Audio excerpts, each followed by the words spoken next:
신약성경 148쪽 요한복음 4장 23절 24절 두 절 말씀을 같이 한번 읽겠습니다. 시작. 아버지께 참되게 예배하는 자들은 영과 진리로 예배할 때가 오나니 곧 이때라. 아버지께서는 자기에게 이렇게 예배하는 자들을 찾으시느니라. 하나님은 영이시니 예배하는 자가 영과 진리로 예배할지니라. 아멘. 예. 예배 세미나 시간인데요. 뭐 다 아는 내용이지만 다시 한번 우리가 마음에 새기고 또 올 한해 또 예배 열심히 할 수 있으면 좋겠습니다. 성경에 보면 이제 하나님이 찾으시는 사람들이 있습니다. 그래서 우리가 잘 아는 대로 예레미야 5장 1절에 보면 정의를 행하며 진리를 구하는 사람을 하나님께서 한 사람을 아주 애타게 찾으시죠. 그 한 사람 찾아서 뭘 하시려고 하냐면 예루살렘의 죄악을 다 용서하시려고 찾으신다고 말을 했습니다. 그리고 중보기도자를 찾으시죠. 하나님과 백성들 사이에 서서 혹은 나라와 민족의 아픔을 등에 두고 하나님 앞에서 기도하시는 사람들을 찾습니다. 그리고 충성된 사람을 찾습니다. 시편 101편 6편은 많이 말씀드렸죠. 내가 온 땅을 두루 살펴서 충성된 자를 내 곁에 둘 것이다. 충성된 사람을 찾으신다고 했습니다. 그리고 요한복음 15장에는 잃어버린 자를 찾으십니다. 누가복음 19장에도 말씀하셨고 내가 잃어버린 자를 찾으러 왔다. 그래서 직접 이 땅에 내려와서 찾으시는 사람들이 이러한 사람들인데 오늘도 하나님이 찾으시는 사람이 나옵니다. 그 사람이 누구죠? 하나님이 찾으시는 사람들은 예배하는 사람들, 참되게 예배하는 사람들을 찾으시는데 그 참되게 예배하는 자는 영과 진리로 예배하는 사람이다. 하나님은 예배자를 찾으십니다. 찾으신다는 것은 오전에 말씀드린 대로 예배를 받고 싶으시다는 거죠. 우리 예배를 받고 싶으시니까 예배하는 자들을 찾으신다라고 했습니다. 레위기 1장 1절 말씀을 참 많이 말씀드렸는데 성막을 짓고 난 뒤에 하나님의 영광이 성막으로 내려오셨죠. 시내산에서 내려오셨는데 너무나 강력한 하나님의 임재와 영광 때문에 모세조차도 성막에 들어가지를 못했습니다. 그랬을 때에 레위기 1장 1절에 하나님께서 모세를 불렀습니다. 가까이 오라고. 성막으로 회막으로 나오라고. 그러니까 모세 입장에서는 못 가는 곳인데 그래서 하나님께서 오라고 부르시니까 모세가 갈 수 있었습니다. 모세를 통해서 그리고 하나님께서는 두 가지 방법으로 제사 그리고 거룩한 삶 이 두 가지 삶을 예배와 삶을 통해서 하나님 앞에 가까이 갈 수 있는 길을 열어놓으신 거죠. 그러니까 하나님은 가까이 하고 싶은 거예요. 우리와. 우리는 별로 하나님과 하고 싶은 마음이 별로 없는데 하나님은 사람을 찾아서까지 나와 같이 있자. 그런데 그 중에 한 사람이 어떤 사람이냐면 예배자다. 이제 이런 말입니다. 하나님이 찾으시는 예배자의 모습이 있죠. 영과 진리로 예배한다. 하나님이 영이시기 때문에 육으로 예배할 수가 없습니다. 영적인 존재이기 때문에 거기에 맞게 영으로 예배해야 되는데 여기서는 이제 성령으로 해석하는 분들도 있고 우리 안에 있는 영 그것도 해석하시는 분들인데 성령이 더 맞을 것 같습니다. 하나님이 영이시기 때문에 성령 없이 우리가 이렇게 나아가는 것 자체가 뭔가 맞지 않는 거죠. 그래서 성령님이 함께 계셔야 되고, 그 다음에 진리로라는 말은, 진리는 이제 문맥에 따라서 여러 가지로 이제 이해할 수 있는데, 여기서는 이제 진실된, 이게 이제 우리가 예배자 가져야 될 마음 자세라고 할 수 있죠. 진실된 마음을 가지고 가야 된다. 이런 이야기입니다. 마음과 뜻과 힘을 다하는 예배자들이 성경에 많이 나오죠. 아브라함 오늘 보신 대로 그랬었고, 그리고 노아도 이제 조금 이따가 말씀을 드리겠고요. 욥도 마찬가지였고, 솔로몬도 1,000번제를 드렸잖아요. 1,000번제는 요즘 이제 한국 교회들이 1,000번제를 자꾸 다르게 이해를 해서 헌금을 1,000번 드리는 걸로 자꾸 이제 그렇게 하는데 이 1,000번제는 한 번에 1,000마리를 드렸다는 말입니다. 예. 근데 이걸 자꾸 나누어 가지고 1,000일 동안에 이제 헌금을 자꾸 하게 만드는 거거든요. 네, 그건 좀 성경적인 1,000번제가 아니다라는 것을 참조하시면 좋겠다. 아무튼 솔로몬이 1,000마리 번제를 드렸습니다, 여러분. 엄청난 거 아닙니까, 그죠? 양 한 마리가 뭐 50만 원이라 그래도 1,000마리니까 엄청나잖아요, 그죠? 하나님께 마음을 다하여 드렸습니다. 예수님도 자신의 그 전부를 드리는 예배였죠. 자신의 살과 피를 다 내어주는 희생 제물로 십자가에서 예배를 드렸고요. 이 과부의 두 렙돈, 과부의 두 렙돈, 이 과부의 두 렙돈은 이제 이 드리고 난 뒤에 얼마나 남아 있냐 이게 중요합니다. 두 렙돈을 드릴 수 있는 사람들은 쉽게 드릴 수 있거든요. 그러니까 그 액수가 중요한 것이 아니고 두 렙돈을 드리고 난 뒤에 이 여자는 아무것도 없어요. 그 생활비를 다 드렸기 때문에 자신의 삶을 전적으로 예수님께 의존하겠다 이런 말이거든요. 그렇기 때문에 많이 넣었다 이런 말이에요. 많이 있는 중에 많이 넣은 것이 아니고 그밖에 없는데 그것조차도 주님께 드려버렸다 이런 말입니다. 그래서 뭐 1,000만을 드리더라도 뒤에 돈이 많이 남아있다. 그럼 두 렙돈이라고 할 수가 없다는 거예요. 있는 중에 드린 거니까. 그런 의미가 아니라는 거죠. 아무튼 이 마음과 뜻과 힘을 다해서 하나님 앞에 예배하고 헌신하는 사람들이 성경에 많이 있습니다. 자, 하나님께 맞지 않는 제사가 있어요. 받지 않으신 예배가 분명히 있습니다. 아벨 가인 제사로 가지 않을 거예요. 가인 제사는 받지 않으셨습니다. 분명히 받지 않으셨죠. 분명히 받지 않는 예배가 있는 거예요. 자, 이제 성경 한 구절을 좀 찾아서 함께 보실 텐데요. 구약 성경의 아모스 말씀을 한번 보겠습니다. 아모스 7장에도 구약 성경 1281쪽.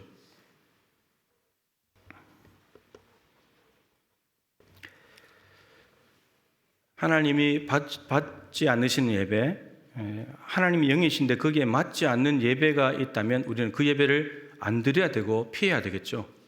그리고 받으실 만한 예배를 해야 됩니다. 자, 아모스 7장 7절부터 9절 말씀인데 같이 한번 읽겠습니다. 또 내게 보이신 것이 이러하니라. 다림줄을 가지고 쌓은 담 곁에 주께서 손에 다림줄을 잡고 서셨더니 여호와께서 내게 이르시되 아모스야 내가 무엇을 보느냐. 내가 대답하되 다림줄이니이다. 주께서 이르시되 내가 다림줄을 내 백성 이스라엘 가운데에 두고 다시는 용서하지 아니하리니 이삭의 산당들이 황폐되며 이스라엘의 성소들이 파괴될 것이라. 내가 일어나 칼로 여로보암의 집을 치리라 하시니라.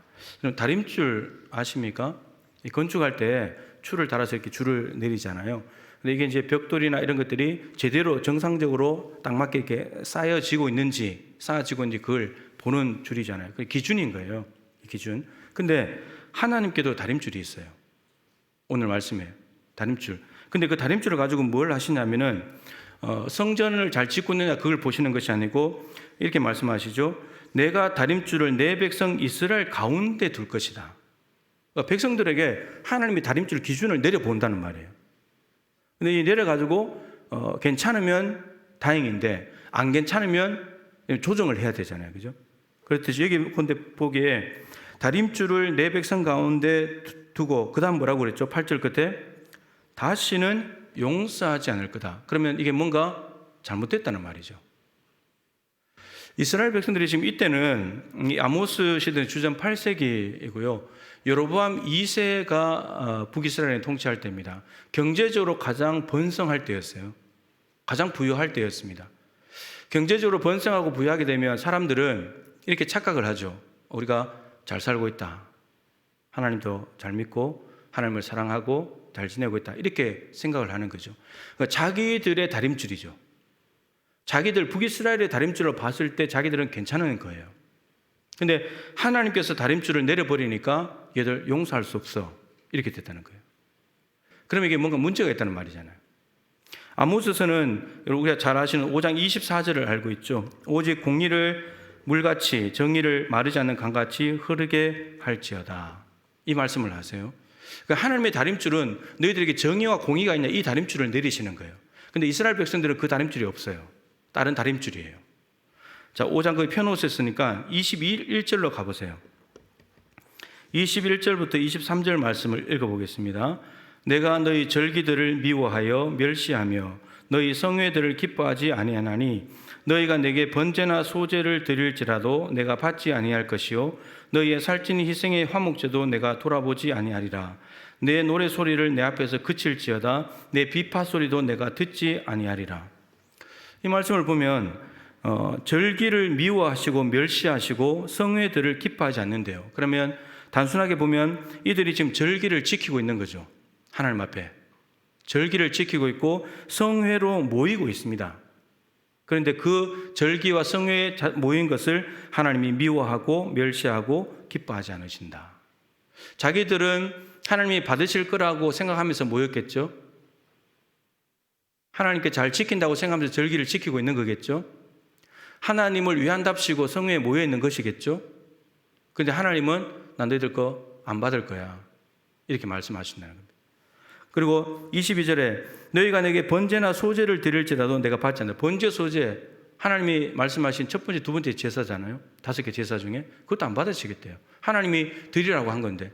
모세가 못 들어갔던 성막에 올 수 있는 길이 번제고 소제인데 그거 드린다 할지라도 안 받으시겠다는 거예요. 그리고 너희의 살찐 희생의 화목제도 내가 돌아보지 아니할 것이다. 화목제. 하나님과 화목하게 하기 위해서 살찐 짐승을 드리는데 하나님 그것도 안 돌아보시겠대요. 그러니까 뭐가 문제가 있는 거예요. 노래 소리를 내 앞에서 거칠자. 이들은 지금 노래를 부르면서 흥얼흥얼거리면서 하나님 앞에 나오고 있는 거예요. 성회로 모여가지고 기뻐하고 즐거워하고 있는 모습이죠. 비파 소리까지. 근데 나 그거 듣기 싫다. 이런 겁니다. 그러면서 하나님께서 말씀하시는 것은 너희들에겐 정의와 공의가 있어야 된다. 그게 지금 다림줄이 다른 거예요. 이들은 풍요롭고 하나님 앞에 나름대로 절기를 지키고 성회로 모이면서 우린 잘하고 있어. 그러고 있는데 하나님께서는 뭐라고 그러시냐. 너희들 공의와 정의의 다림줄로 내리면 너희들은 꽝이야. 이런 말이에요. 이 아모스 주전 8세기 예언자인데 이사야도 주전 8세기 예언자죠. 1장 10절 이하에 보면은 이것도 자주 말씀드렸는데 수많은 절기와 제물들을 가져오는데 하나님이 싫다고 말해요. 역겹다고. 그만 가져와라.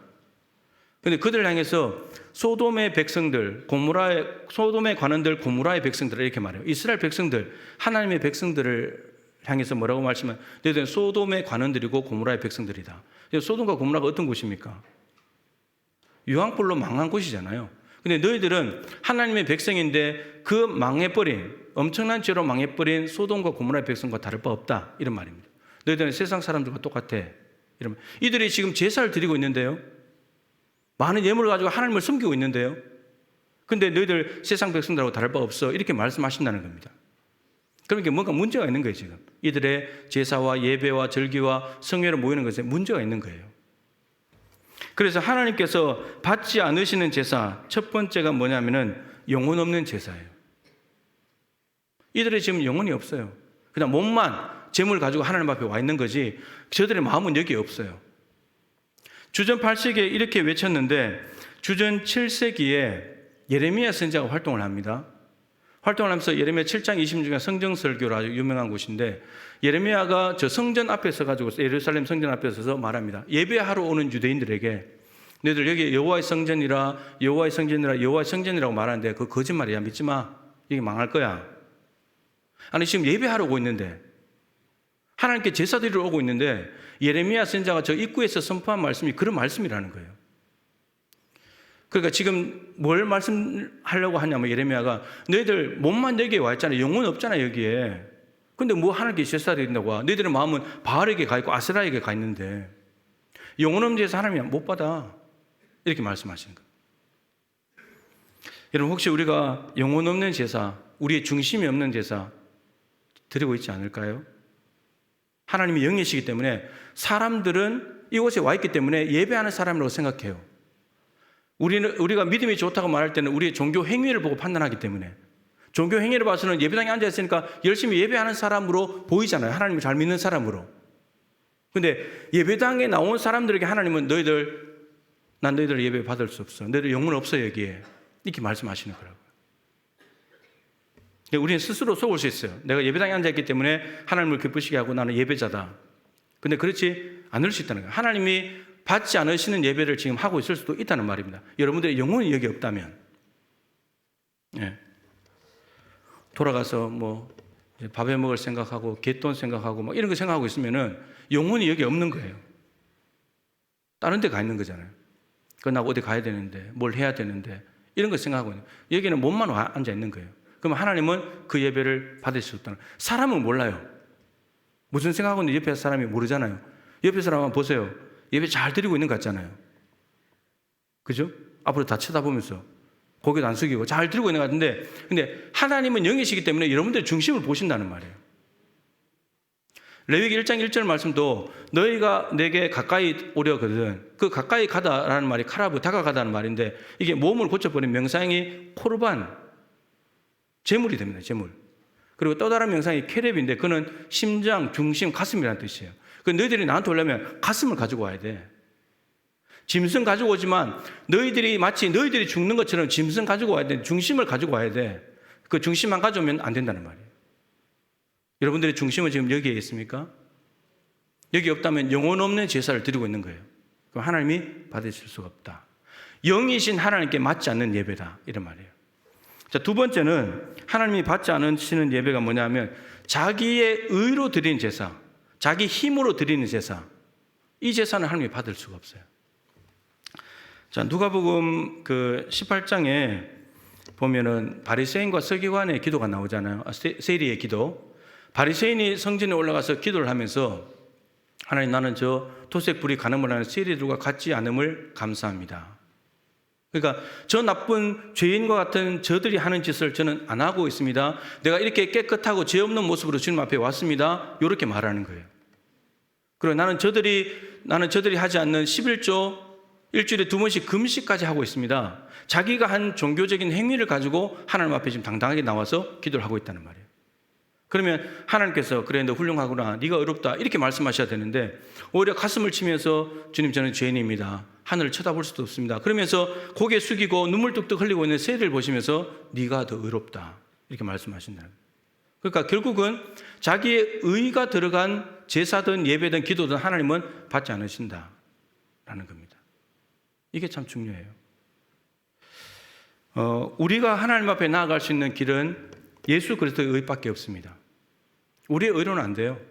절대 안 됩니다. 여러분들이 지난 일주일 동안에 죄 하나 안 짓고 정말 선한 일을 행하면서 말씀 순종하면서 왔다 할지라도 여러분들이 살아온 의로, 그런 행동으로 하나님 앞에 나아갈 수 있다는 게 아니라는 겁니다. 예수 그리스도 의가 있어야 돼요. 그러면 그런 행동이 없이 그냥 오면 되냐? 그것도 아닌 거예요. 성경이 둘 다를 말해요. 오늘 제가 읽었던 예배로 부름의 일부 예배 때 여호와의 장막에 오를 자가 누군가? 손이 깨끗한 사람. 사회에서 살아가면서 손으로 지은 죄를 깨끗하게 한 사람이 하나님 앞에 와서 예배할 수 있다는 거예요. 장막에 와서. 손 없이 그냥 예수님의 보혈만 의지하면 되는가? 여러분, 사실 마음대로 살다 온 사람은 예수님의 보혈을 의지하지 않습니다. 의지하지 않아요. 자기 의로 살아온 사람은 자기 의를 의지합니다. 그렇기 때문에 내가 한 주 동안 어떻게 살아왔느냐, 죄인으로 살았다 할지라도 예수 그리스도의 의를 의지하면 하나님 앞에 갈 수 있는 것이고, 내가 아무리 정직하고 깨끗하게 살았다 할지라도 그걸로 갈 수 있는 것이 아니고 하나님 앞에 가슴을 치면서 하나님의 은혜를 사모하면서 나아갈 때만 하나님 앞에 갈 수 있다, 이런 말입니다. 그러니까 영혼 없는 제사도 안 되지만 자기 의를 담고 드린 제사도 하나님은 받을 수가 없다라는 겁니다. 하나님은 그렇게 예배기를 열어놓으신 게 아니기 때문에 그렇습니다.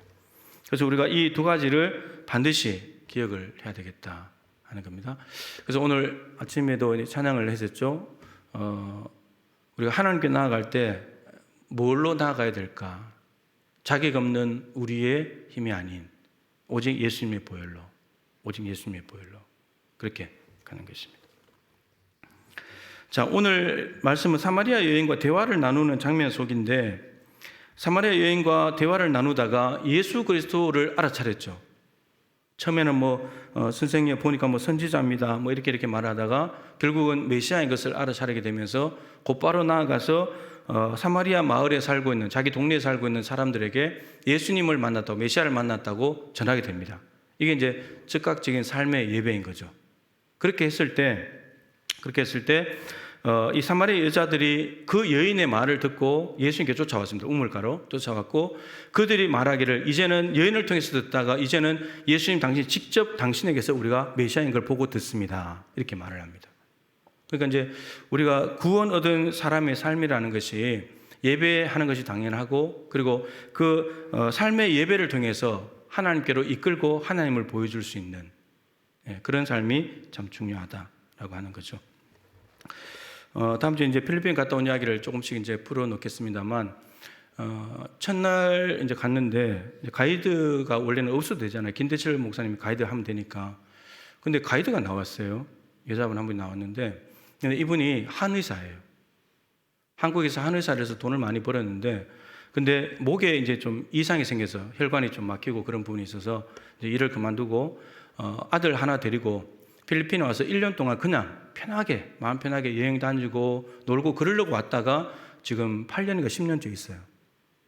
거기서 의료 선교를 하면서 하고 있는데 그분이 가이드를 하면서 뭐라 그러냐면, 굳이 안 나와도 되는데 나와가지고 뭐라 그러냐면, 자기는 자기 집은 불교 집안이래요. 그리고 목사, 선교사 말만 나와도 욕부터 나오는 사람이래요.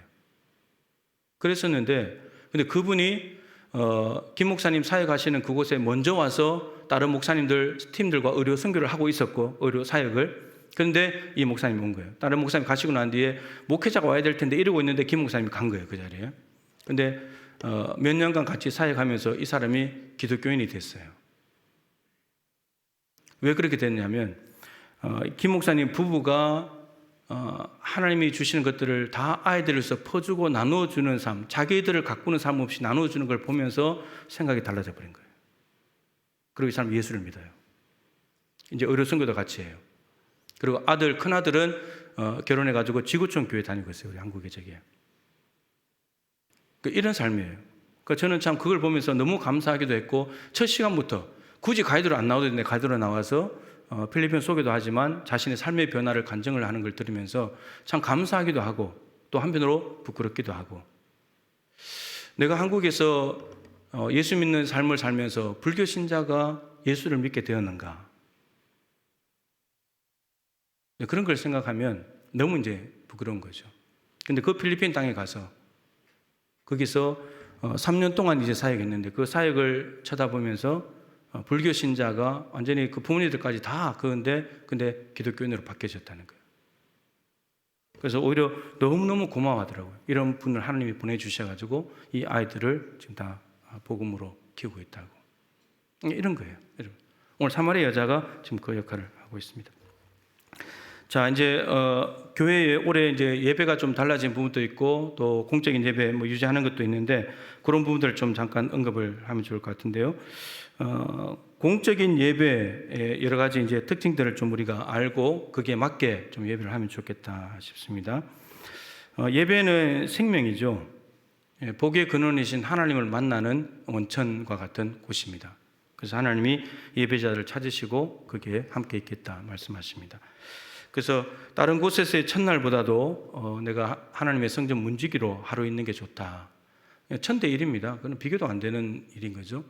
그런데 하루만이라도 정말 성전에 들어가는 것도 아니고 문지기만으로도 있어도 나는 좋겠다. 이유는 성전에 하나님이 계시기 때문입니다. 하나님이 계시니까. 다른 이유가 없어요. 하나님이 계시니까. 하나님 없는 데서 첫날 동안을 먹고 마시고 즐기고 헤매는 것보다도 하나님이 계신 곳에 와서 하루 있는 게 더 낫다. 문지기를 할지라도 있는 게 좋겠다. 그 고백이 시편 84편 10절의 고백이죠.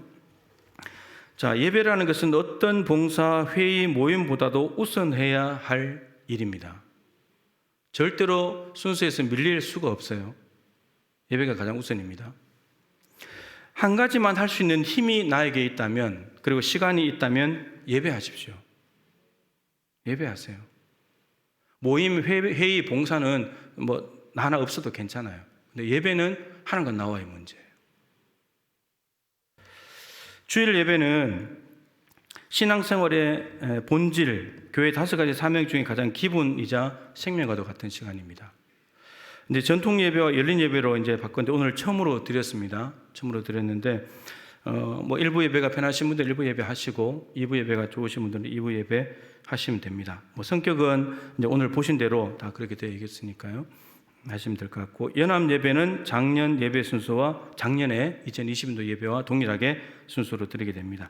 그 전통 예배와 열린 예배 중간 정도 이렇게 될 것 같습니다. 그다음 찬양 예배는 오늘처럼 이제 세미나도 하고 다음 주처럼 헌신 예배도 하고 또 교육도 하고 뭐 특강도 하고 여러 가지로 이렇게 만들어 가보려고 합니다. 그다음 수요 기도회는 이제 정책 당회를 통해서 수요 예배를 수요 기도회로 바꾸자 이렇게 이야기가 나와서 수요 기도회로 진행을 할 겁니다. 지난주에 한번 처음으로 했었죠. 예, 그 형태로 할 겁니다. 그래서 말씀을 간단하게 전하고 말씀에 맞는 찬양과 함께 기도하고 또 교회 기도 제목들을 또 받아가지고 그 기도 제목을 가지고 같이 기도하는 겁니다.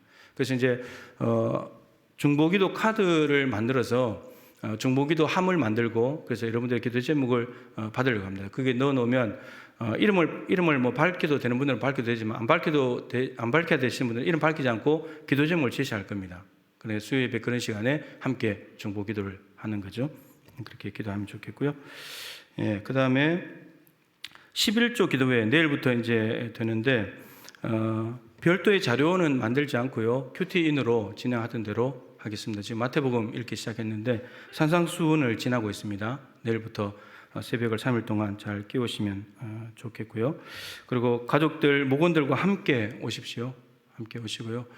그 예배라고 할 때 우리 교인들이 예배에 대해서 이제 생각이 다 달라요.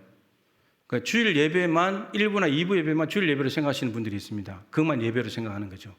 근데 교회 안에는 다른 예배들이 많습니다. 그래서 아까 1부 때는 제가 기도했습니다만 예배 횟수를 좀 늘려보세요. 한 번 하던 예배 2번 하고 2번 하던 거 3번 하고. 예. 그래서 공적인 예배가 주일 예배, 찬양 예배, 수요 예배, 새벽기도 6번. 그러면 9번이잖아요. 9번의 공적인 예배가 있어요. 그래서 횟수를 좀 늘려가지고 예배 생활에 좀 집중을 하시면 좋겠다 이렇게 생각이 듭니다. 그리고 기도하는 교회에 기도하는 훈련을 하는 거고 좋은 습관을 가져보고자 하는 거죠. 이 기도하면 참 우리 교회는 정서가 아직까지 이제 조용하게 기도하는 정서가 많아요. 예, 조용하게 기도하는 정서가 많은데 지금 그 피택자들 이제 교육을 하면서 제가 이제 일부러 2-3권 책을 읽히는데 이번에 2권의 책을 정했어요. 그 중에 하나가 죽은 교회를 부검하다. 여러분 사람이 죽으면 그 시체를 부검을 합니다. 이 사람이 왜 죽었는가 원인을 찾기 위해서 그 죽은 교회를 부검을 했어요. 왜 이 교회가 죽었는가? 부검을 했는데 그 8가지인가 10가지 정도 원인을 다 적어놨어요. 실제로 죽은 교회들 사람들에게 인터뷰를 하면서 적어놓은 건데 근데 죽은 이유 중에 하나가 뭐냐면 기도예요. 기도가 교회 공동체가 전체로 나누고 기도하는 기도가 없었어요. 그냥 조용히 혼자서 기도하고 그렇게 기도 생활을 하는 거예요. 전체가 다 같은 기도 제목을 가지고 기도로 하나 된 적이 없는 교회들은 다 죽었다는 거예요. 여러분 저는 우리 교회가 기도의 부분에 대해서 죽지 않기를 바랍니다. 죽어서도 안 되고 이건 본질적인 일이니까. 여러분 기독교의 영성은 크게 2가지입니다. 개인적인 영성이 있고 공동체적인 영성이 있습니다. 이 개인의 영성은 사실 이제 수도원 영성에 좀 뿌리를 두고 있죠. 그 수도원에 가면은 혼자 조용하게 묵상하고 침묵하고 관상기도하고 그렇게 지냅니다. 신대원 다닐 때도 1학년들은 반드시 이제 필수로 3박 4일 동안 이제 수도원에 가서 있어야 되는데 말을 전혀 못해요. 밥 먹는 것도 징으로 신호를 해주면 모여서 밥 먹고 징치면 일어나고 징치면 자고 말을 못해요. 말할 수 허용된 시간만 딱 말을 하는 거고 나머지 다 하나님과 1대1이에요. 1대1로 하더라도 통성기도가 아니고 조용히 침묵으로 기도하는 거예요. 이건 수도원 영성이에요. 그런데 공동체 영성은 초대교회 다 같이 모여가지고 오로지 기도하기를 힘쓰니라 부르짖어서 기도하느냐 이게 교회 영성이고 공동체 영성이에요. 조용히 기도하면은 기도하는 교회로 살릴 수가 없어요. 개인 취향은 존중해야 돼요, 그죠? 통성기도 하는 분도 있고 침묵기도 하는 분 취향은 이해를 하겠는데 그러면 중요한 게 이거예요. 서로 존중해야 되는데 그다음 우리가 기준을 바꿔야 돼요. 내 취향이 이거니까 무조건 침묵기도 해. 아니야 통성기도 해. 그것이 아니고 기준을 바꿔야죠. 기준을 어떻게 바꿔야 될까요? 무엇이 교회에 더 유익한가? 이 질문을 해야죠. 이 질문을 하면 답이 나와요. 새가족들이 수평이동하는 교인들도 있고 한데 교회를 찾는 기준이 있어요. 2가지예요. 하나는 설교를 들어봐요. 와가지고 주일날 설교를 들어봅니다. 인터넷으로 들어보고요. 지금 오시는 새가족분들도 몇 개월 동안 들어보고 찾아보고 다 둘러보고 그러고 오는 거예요. 또 하나가 뭐냐면 새벽기도예요. 새벽기도 가본대요. 그 교회에. 그래서 이 교회가 조용히 기도하는 교회인지 소리내서 뜨겁게 기도하는지를 보고 결정한다는 거예요. 조용히 기도하는 교회 안 간대요. 소리내어서 통성으로 뜨겁게 기도하는 교회, 그 교회 가고 싶은 거예요. 여러분, 그런 사람들이 기준 자체가 그렇다는 것이 너무 귀하잖아요. 기도하는 교회, 살아있는 교회, 역동적인 교회를 가고 싶다는 거예요, 본인이. 그래서 우리가 기도할 때는 내 취향을 주장하기보다도 무엇이 우리 교회를 더 기도하는 교회, 뜨거운 교회를 만들 수 있는가. 예. 여러분, 이제 잘 안 되면 연습을 해야 돼요. 부르짖어서 기도하는 것도 연습하고 조용히 기도하는 것도 하고 연습을 해야죠. 그리고 이제 개인적으로 기도하실 분들은 조용히 기도하면 되고요. 교회에서 예배 시간 함께 기도할 때는 소리 내서 기도해야, 그래야 뜨거워지는 거예요. 예. 뜨겁게 하도 이제 소리 내서 기도 안 하다 보니까 기도가 안 되는 거예요. 남의 기도가 신경 쓰이고 내 기도 소리 누가 들을까봐 그렇고 그런 거거든요. 근데 그 백 목사님, 백영현 목사님이 하신 것 중에 말이, 저기 구민가지 가면 그 용문산 구급기도원이 있는데 그 지키시는 분이 통성기도가 골방기도다. 무슨 말이냐면, 골방기도라는 말은 하나님과 은밀하게 나하고 1대1로 하나님과만 딱 교제할 수 있는 그런 곳이잖아요. 근데 통성기도가 바로 그런 기도라는 거예요. 그러니까 침묵기도는 골방기도가 안 돼요. 왜냐하면 잡념이 자꾸 생겨요. 옆에 사람들 말이 들리고 집중이 안 되는 거예요. 근데 통성기도를 해버리면 집중력이 생기는 거예요. 하나님 앞에 집중하는 거예요. 남의 기도 신경 쓸 필요 없어요. 하나님하고 대화 나누는 거예요. 여러분들 커피숍 가면은 앞에 있는 사람하고 얘기를 나누죠.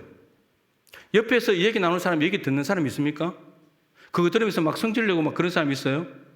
없잖아요. 앞에 사람과 집중해서 얘기 나누잖아요. 옆에 사람 뭐라고 하든지 말든지 신경도 안 쓰고 간섭할 필요도 없고 그냥 대화 나누는 거예요. 그렇듯이 하나님하고 나하고 그렇게 대화 나누면 되는 거예요. 그래서 통성기도를 해야 마음을 합해서 초대교회처럼 성경적으로 해보자는 거예요. 합쳐가지고 마음을 다해서 기도하면 뜨거워진다는 거예요. 그 새벽에 기도하는 부분에 대해서 설교자가 기도가 끝나고 나면 우리 목회자는 이제 마이크 이제 조금 떨어뜨려서 하는데 이제 기도가 방해가 된다. 이런 얘기가 있어가지고 제가 물어봤어요. 15분에게 제가 카톡을 보내가지고 물어봤어요. 새벽에 기도하는 부분이 소리 내서 하는 분이 방해가 되냐 물어봤는데, 제가 처음에 13명 보내고요. 그 다음에 2명 더 보냈는데 13명을 보낼 때 내가 2~3명이라도 방해가 된다면 내가 새벽에 통성기도 안 한다. 내가 그거 마음에 생각하고 보냈어요. 근데 15명에게 돌아온 답은 통성으로 기도하면 더 은혜가 됩니다. 기도의 줄이 잡힙니다. 뭐를 기도할지 몰랐는데 기도 소리 듣고 기도를 하게 됩니다. 저것도 기도해야지. 놓쳤던 부분도 기도하게 됩니다. 모두 다가 15명, 담임 목사가 보냈기 때문에 그냥 할 수도 있지만 제가 다양한 연령층의 사람들 다 보냈었어요.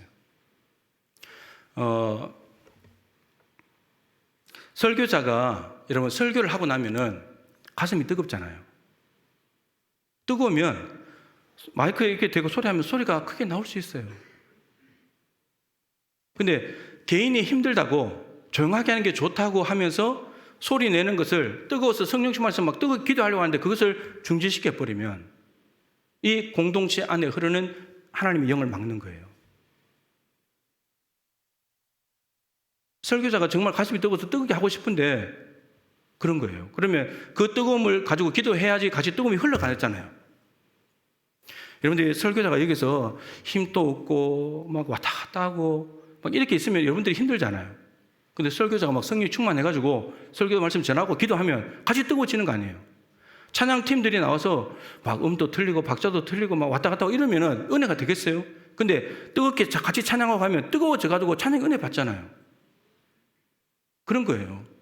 그래서 개인 취향은 존중하지만 그것을 이야기하기보다는 무엇이 교회를 유익하게 하는가, 영적으로 충만하게 하는가, 거기에 초점을 맞춰서 내가 양보할 건 양보하고 내가 노력할 건 노력하고 좀 포기할 건 포기하고 그렇게 하자는 거예요.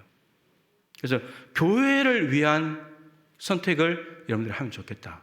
저는 그것입니다. 지난번에 지난주에 말씀드렸죠. 남성교회 협의회에서 임원들이 1개월에 하루는 부르짖는 기도를 하자. 그래서 수요 기도회를 좀 살려주시면 좋겠다. 그렇게 딱 물렸습니다. 어떻게 돼갈지 모르지만 그렇게 되는 거죠. 자, 여러분들이 삶의 일정표를 짤 때 그 일정표를 어떻게 따는지 모르지만 여러분 예배를 중심으로 잡아놓고 일정표를 짜야 됩니다.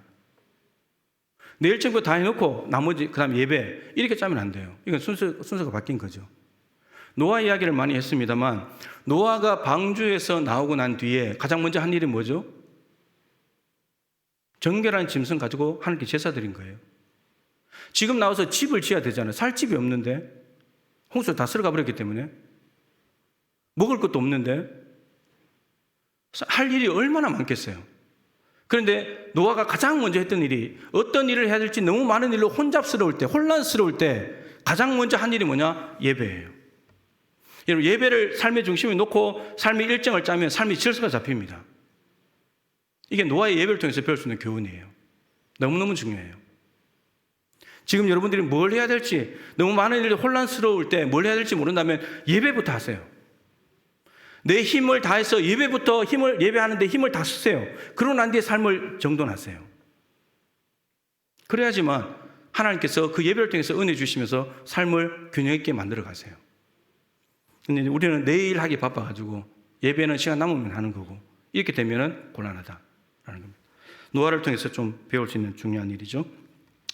자, 이제 시간 좀 많이 가서 간단하게 이제 좀 예배 실질적으로 하면 좋겠는데, 여러분들은 예배자입니다. 뼈에 새겨야 됩니다. 뼈에. 머리에 넣지 말고 뼈에 새겨버려야 돼요. 안 지워지도록 나는 예배자다. 이게 무슨 말이냐면은 찬양대가 찬양이 있잖아요. 그죠? 찬양대 없어도 예배해야 된다는 말이에요. 찬양팀의 찬양이 그날 없어도 예배해야 된다는 말이에요. 그게 예배자 정신이에요. 오늘 찬양대 오늘 쉬는 날이고 연합예배 안 하니까 예배 안 가야지. 그 예배자가 아닌 거예요. 예배자가 아닌 거예요. 찬양팀에 오늘 찬양 순서가 없으니까 내가 오늘 하루 쉬어야 되겠다. 그 예배자가 아닌 거예요. 예배자는 아무 상관없이 그냥 하나님께 예배하는 사람이에요. 그게 예배자입니다. 뼈에 새겨야 됩니다. 우선순위에서 절대 밀릴 수가 없어요. 자, 그 다음에 실시간 영상을 제공하지 않는다는 것은 이제 말씀을 드렸습니다. 현장에 오셔가지고 목원들 권면하셔서 1부, 2부 예배 하시면 좋겠고, 지금 사실 이제 단톡방에 동영상 링크를 올려드리는데 예배 끝나고 난 뒤에 올립니다. 왜 올리냐면 한 달 동안 1부, 2부 예배, 연합 예배가 어떻게 다른지를 보여주려고 본보기를 올리는 거예요. 이제 한 1월 달처럼 2월 달부터는 안 올라갑니다. 예전처럼 설교만 올릴 거예요. 설교만. 그렇기 때문에 한 달 동안에 보시고 예배를 직접 와보시기도 하고, 사정이 있어 못 오시는 분들 영상으로 보면서 예배를 선택하시라. 이제 그런 얘기입니다. 그 다음에 세 번째는 지각하지 말자. 하나님과의 약속이잖아요. 그죠? 가장 기본적인 겁니다. 그 다음에, 네 번째는 이것도 참 많이 말씀드렸는데, 앞사람 뒤통수를 너무 사랑하시는 분들이 많이 계셔요. 뒤통수 뒤에 숨어 있어요. 그것은 하나님에 대한 예의가 아니에요. 하나님에 대한 예의가 아니에요. 여러분들이 앞에 나와서 뭔 강의를 말하고 있는데 누군가가 앞사람 뒤통수에 숨어서 이렇게 빼꼼히 쳐다보고 있다. 이거는 그 사람에 대한 예의가 아닌 거예요. 예배자의 자세는 하나님께 대한 예배가 분명히 있어야 된다라는 거 하는 거죠. 그리고 안수집사에서 저기 이제 핸드폰 무음으로 하자 이렇게 해놨는데, 저거 해놨더니 소리가 더 나요. 어떻게 된 게?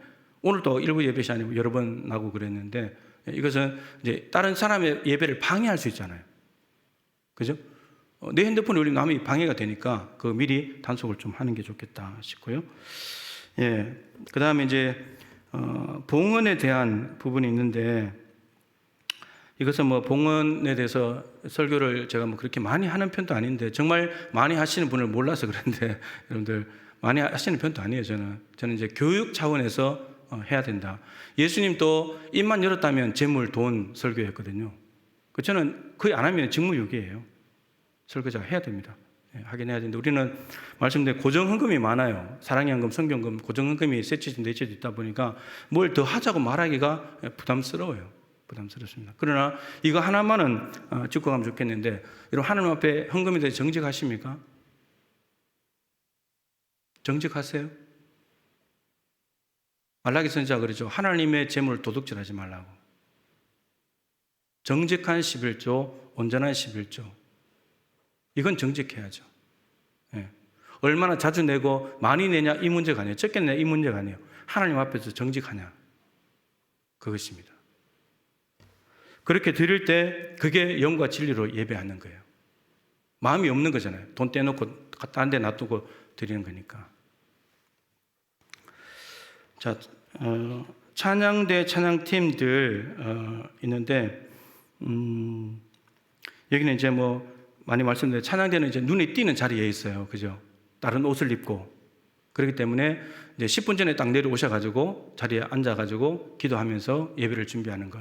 앉아서 이렇게 옆 사람과 이제 토킹어바웃 하지 마시고 이렇게 기도로 준비하는 장면이 중요하고요.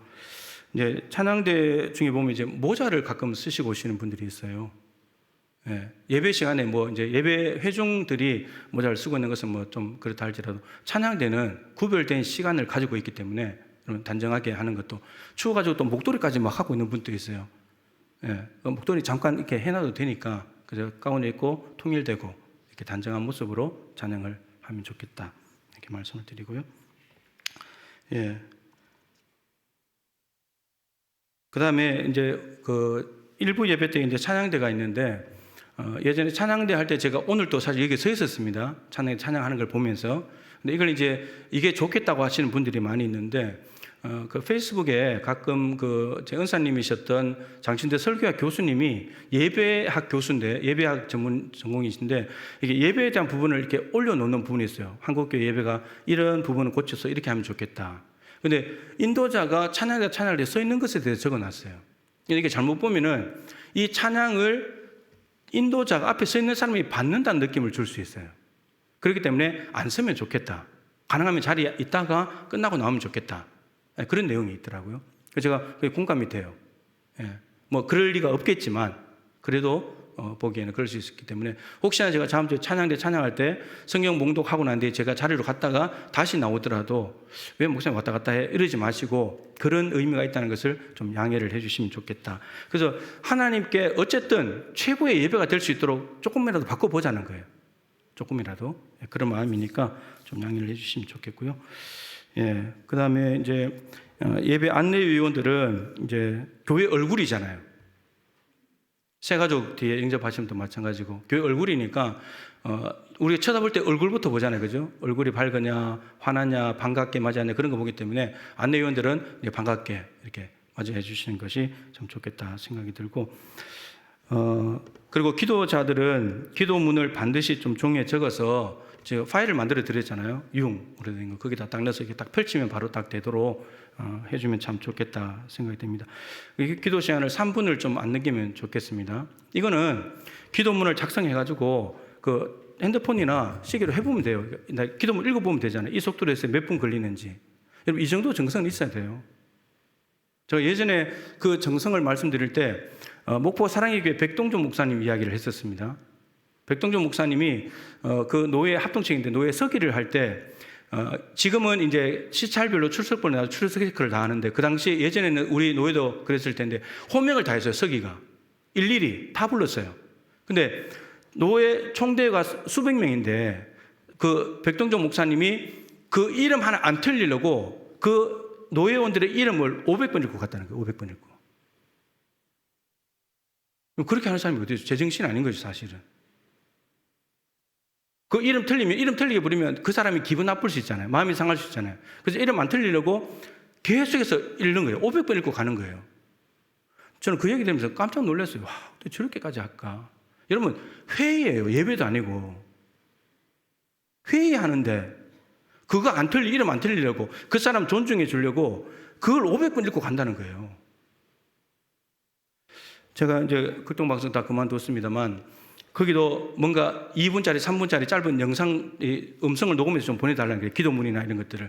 그럼 제가 그걸 가지고 시간을 딱 재요. 그러니까 2분짜리인데 2분 10초 갔다 다시 찍어요. 다시 녹음해요. 그리고 안 돼도 다시 녹음해요. 시간 거의 딱 맞아서 1초 정도 차이 나게 딱 해서 딱 보내줘요. 그 방송은 방송 나름대로 시간표가 있으니까 그걸 제가 오버하면 안 되니까. 예배에 기도하고 이런 부분들은 그런 정성을 가지고 하나님 앞에 나가는 거예요. 그래서 기도문을 작성하셔가지고 이제 한 번만 해보면 이 정도 되면 5분, 3분이구나. 그럼 딱 나와요. 다음부터 거기에 딱 틀에 맞게 하면 돼요. 그래서 타임워치 해가지고 이거 시간 체크해보면 돼요. 좀 빼자, 좀 느리자. 그렇게 하면 되거든요. 그럼 제가 요즘 설교를 짧게 하는 거 아십니까? 많이 애쓰고 있어요. 오늘 또 1부는 23분 몇 초 했어요. 예, 23분 몇 초. 설교가 하도 길다 그러셔가지고 차량 가는 것 때문에 제가 기도를 막 늘려놔버리고 이러면 제가 설교를 줄일 수밖에 없어요. 말이 빨라지고 이렇게 될 수밖에 없어요. 예, 그래서 제가 이제 시간을 좀 조절하려고 애를 썼는데 여러분들도 기도 시간을 잘 좀 해주시면 좋겠고, 이 부분은 좀 언급하고 싶어요. 기도에 사용되는 용어들이 있는데, 지금은 예배의 시작 시간이오니, 기도자가 기도할 때 마무리할 쯤에 이 부분을 언급하시는 분들인데, 예배는 이미 시작됐어요. 기도자의 기도는 중간쯤 온 거거든요. 3분의 1 조금 지나서 중간쯤 온 건데, 예배의 시작 시간은 이렇게 지금부터 시작이라는 말이잖아요. 그 적절하지 않는 부적절한 표현이에요. 그리고 예배의 시종을 주님께 맡긴다. 마찬가지잖아요. 예배 이미 시작됐는데, 근데 지금 와서 중간에 와서 시종을 맡긴다 그래 버리면 다시 시작하는 느낌이 주잖아요. 그런 표현들도 맞지가 않고, 그리고 기도를 마치는 문구가 기도 드렸습니다, 기도하였습니다, 이런 표현인데, 이거는 과거형이잖아요. 지금 현재 기도를 마쳤기 때문에 현재형으로 써야 돼요. 기도 드립니다, 기도합니다, 기도하옵나이다, 이런 표현들이 맞아요. 예, 이런 표현들도 좀 이제 하면 좋겠고요. 그 다음에 일부 예배는 참회의 기도가 있기 때문에, 오늘 기도하신 장로님이 말씀하셨는데, 일부 예배는 참회의 기도가 따로 순서가 있기 때문에 일부 기도자들은 참회의 기도를 별도로 안 준비해도 돼요. 이게 중복이 될 수 있으니까. 근데 2부 기도자들은 참회 기도가 없기 때문에 참회 기도를 내용에 넣는 게 좋아요. 예, 기도하시는 분들은 참조하시면 좋겠습니다. 자, 그렇게 하면 될 것 같고요. 나머지 이제 헌신 예배 같은 경우는 이제 강사 부분에 있어서 헌신 예배를 할 건지 말 건지 이제 담임 목사하고 얘기를 좀 하면 좋겠고, 한다면 강사를 어떻게 할 건지 부서에서 이 자치단체에서 원하는 분이 있다면 제게 말씀해 주시면 제가 먼저 설교나 이런 걸 들어보고 점검하고 그 다음에 그분을 하시면 좋겠고, 만약에 자체적으로 모시기 힘들다면 미리 이야기해 주면 제가 이제 알아보면 되는 거고요. 그렇게 이제 준비를 좀 하면 좋겠습니다.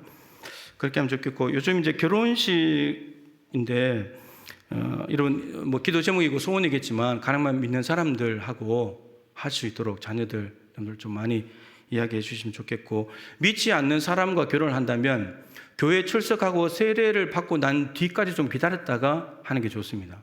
적어도 교회 다니자는 약속하고. 그래서 늘 말씀드리지만 그렇게 하지 않으면 자녀들의 기도를 할 때 여러분들은 평생 눈물의 기도를 하게 될 겁니다. 자녀 생각하며 기도할 때 감사의 기도가 나와야지, 자녀 생각하면 눈물의 기도, 안 믿는 사람과 결혼하면 눈물의 기도가 나옵니다. 예수 믿어야 될 텐데. 이런 기도가 나올 수밖에 없어요.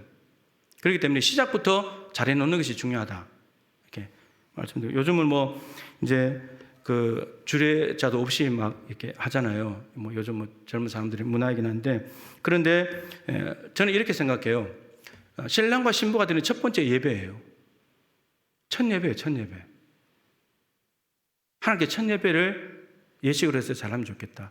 불신자들, 안 믿는 사람들을 배려하고 좀 눈치 보이는 게 있지만, 그래서 예식 순서도 찬송가 안 합니다.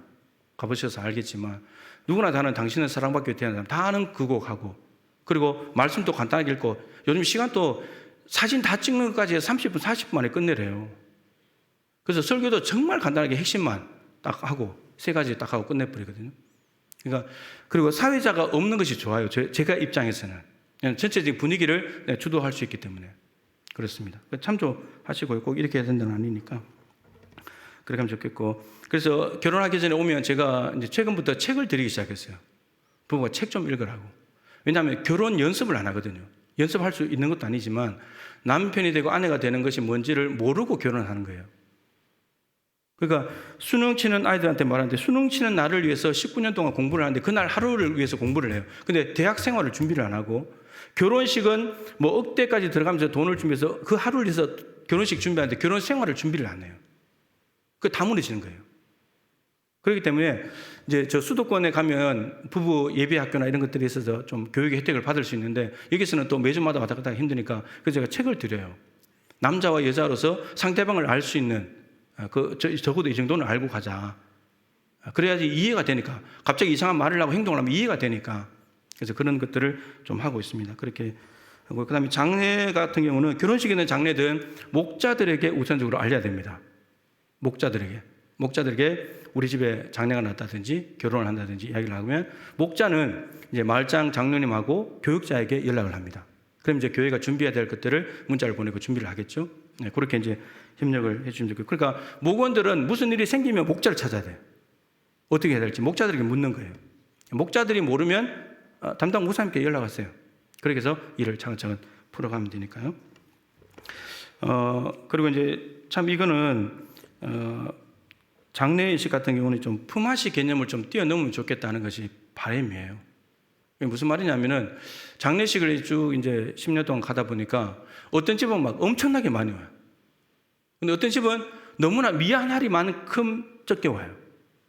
이게 누가 돌아가셨느냐, 유족들이 누구냐에 따라서 달라질 수 있는 부분인데, 근데 뭐 상황상 못 오고 사정이 있어서 그런 거는 이해가 되지만 사람에 따라서 다르게 하지 말자. 오히려 저는 한다면 거꾸로 우리 교회 혼자 나오시는 분인데 부모가 돌아갔다 아는 사람이다. 그 사람에게 더 많이 가야 된다고 생각해요. 그러니까 그게 교회인 거예요. 근데 교회도 사회적인 품앗이 개념을 못 뛰어넘는 거예요. 나한테 와준 사람한테 가고 친한 사람한테 가고 직분자에게 가고 그걸 못 뛰어넘는 거예요. 네, 그걸 못 뛰어넘어요. 그래서 사람에 따라서는 다르게 하지 말자. 그래서 이제 정책당에 하기 전에 좀 우리 권사회 이야기도 듣고 한번 고민했던 것이 좀 아무리 못 가도 고정적으로 이 정도는 가자고 생각했던 부분이, 권사님들이 이제 6개 조로 되어 있는데 1년에 12달이니까 한 2개월씩만 조별로 담당하면 좋겠다. 그렇게 이제 제안을 했었습니다. 그러니까 한 달 동안에 장례가 많이 나지 않아요. 그죠? 한두 번 정도. 그러니까 그때만 자기 해당 때는 월에 가면 되는 거예요. 그러면 적어도 그 인원이 가니까 적어도 그렇게 하면 한 10명 정도 되거든요. 그래도 최소한 10명 간다. 이렇게 됩니다. 근데 10명도 안 가는 때가 있었기 때문에 드리는 말씀이에요. 이게 제가 이제 권사회에게 연락을 드리라 그랬는데 정치당이 끝나고 연락이 된지 모르겠습니다. 아무튼 그렇게 해서 어쨌든 우리가 슬픔을 당한 유족들을 위로하고 그게 삶의 예배인데 우리가 품앗이 개념을 뛰어넘어서 좀 해보자. 교회답게. 제가 이제 그렇게 제안을 했죠. 예, 그리고 이제 뭐 추도식 있는데 추도식을 하기 위해서는 이제 목회자를 불러다가 일주기 같은 경우는 목회자를 불러다가 해도 되고요. 아니면 순서지를 만들어 달라고 만들어 드립니다. 그냥 보고 읽으면 되도록. 예, 그렇기 때문에 명절 말고 개인 가정에 추도식이 있을 때 그렇게 하면 우리 교육자들이 충분히 협력을 해드리도록 그렇게 하겠습니다. 이렇게 해서 이제 공적인 예배뿐만 아니고 또 애경사, 헌신 예배 관련된 부분들까지 간단하게 좀 했습니다만, 어쨌든 올 한 해 하나님이 받으시는 예배를 하자. 하나님이 다림줄을 내렸을 때에 너 합격, 잘 됐어. 그런 예배를 하자. 그것이 핵심입니다. 그래서 하나님의 다림줄에 통과되는, 하나님이 찾으시는 바로 그 예배자 되실 수 있기를 주님의 이름으로 축복합니다. 예, 우리 한번 기도하도록 하겠습니다. 오늘도 아침에 예배에 대한 말씀을 드렸습니다만, 지금까지 내가 수백 번, 어떤 분은 수천 번 예배 드렸을 수도 있는데 하나님이